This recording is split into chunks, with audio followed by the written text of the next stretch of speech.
My pleasure to invite the Honorable Isaac Adongo, NDC Member of Parliament for Bolgatanga Central, to the microphone. And I do this on behalf of the Socialist Forum of Ghana and also Pan-African Television. Honorable, you are welcome to the microphone.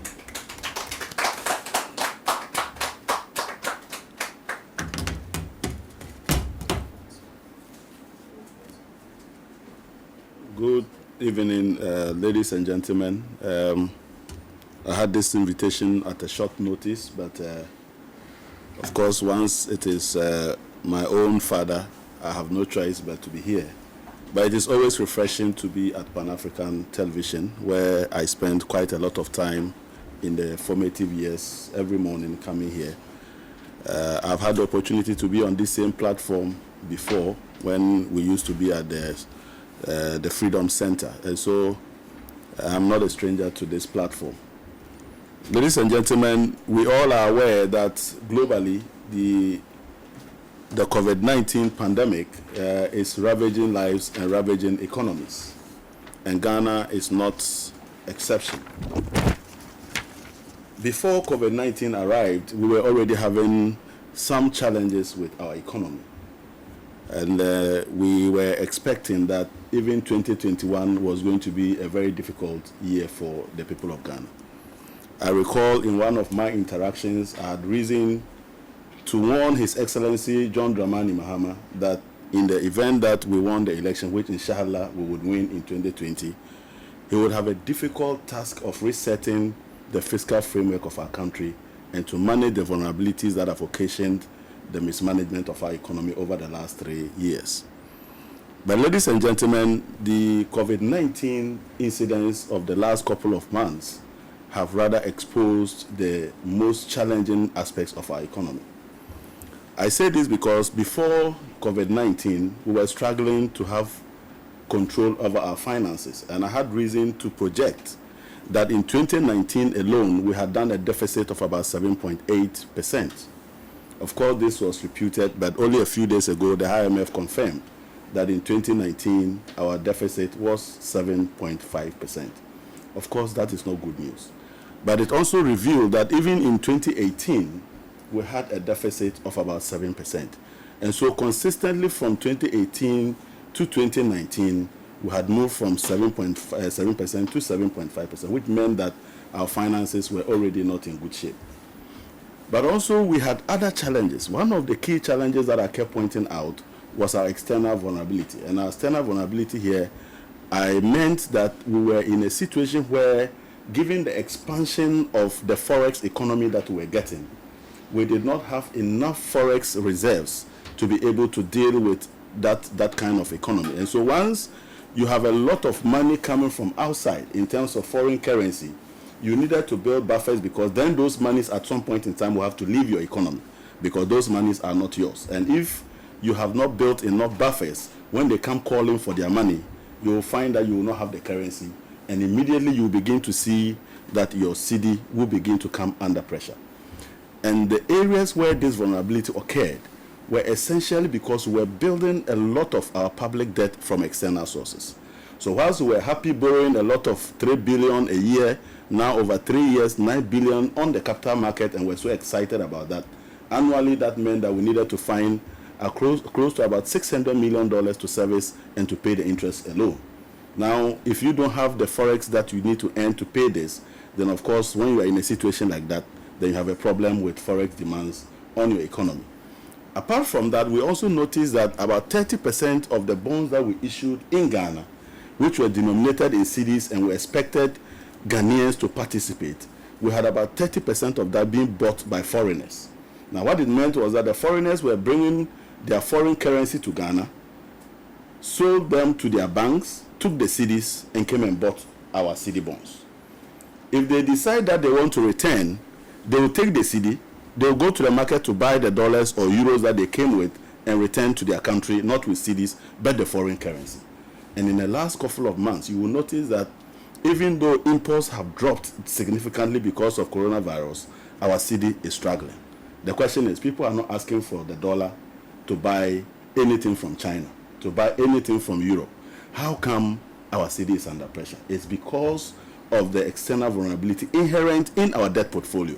So government only last month had to find close to $500 million to pay for some of these external vulnerabilities. And it is going to get worse because, one, we were making a lot of money from the export of oil. And in fact, our economy was growing essentially on account of oil production in the last 2-3 years.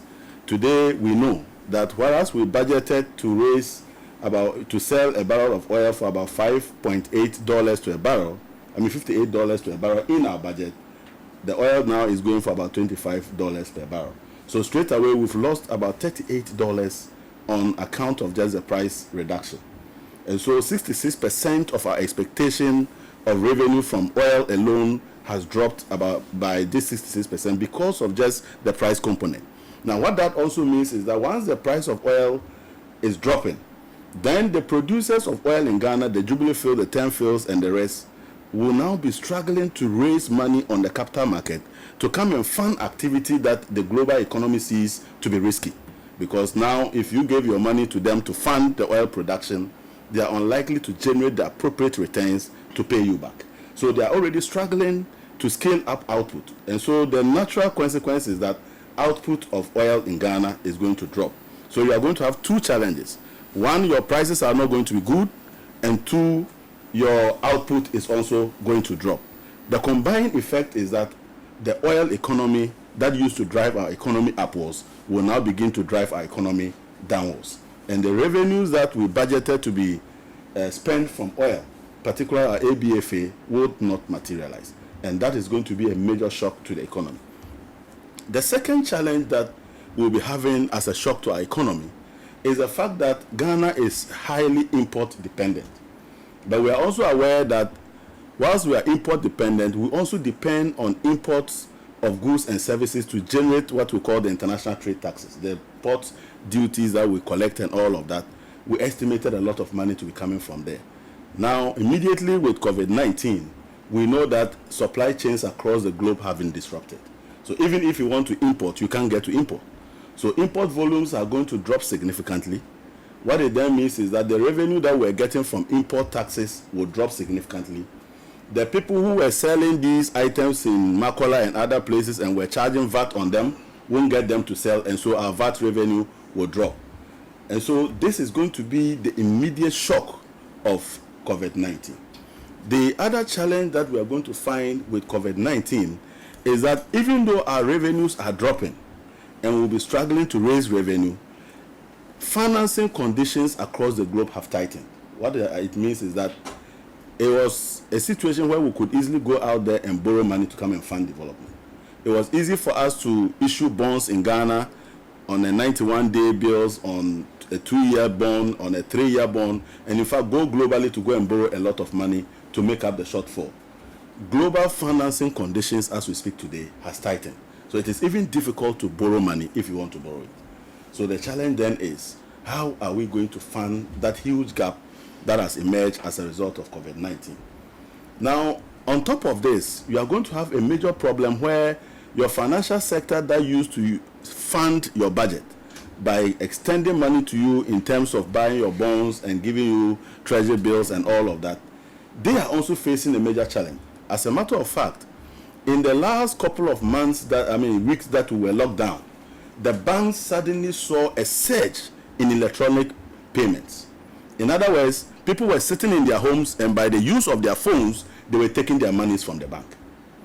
Having come back from lockdown, economic activities have still slowed. So what we are seeing is that the banks open only for people to go in and take away their savings to go and survive. So they are not getting deposits. They are basically just paying out money every day. And that is a major drain on the banking sector. And once the banking sector will struggle to keep the deposit in their system, they will not have the funds to be able to lend to you and I and the businessmen who need the money to survive. So these are going to be some of the consequences that we expect to emanate from the COVID-19. The other challenge that we will have is whether or not you have a government that is disciplined enough to find innovative ways to deal with this. In a situation for every business environment, when you have a challenge like this, is to look to your costs. You look to your costs and say, I need to rationalize my costs in order to match the revenues that I'm getting. So a government that is not able to raise the money should immediately be looking at, why do I have 130 something ministers and I don't have the money to fund the activities for which I employed them? I employed them because I expected I was going to raise revenue for them to go out there and build infrastructure and provide services. Unfortunately, I am unable to raise the revenue. So obviously they will be redundant, is that not it? So you look to cut your expenditure by making sure that you then right size your government.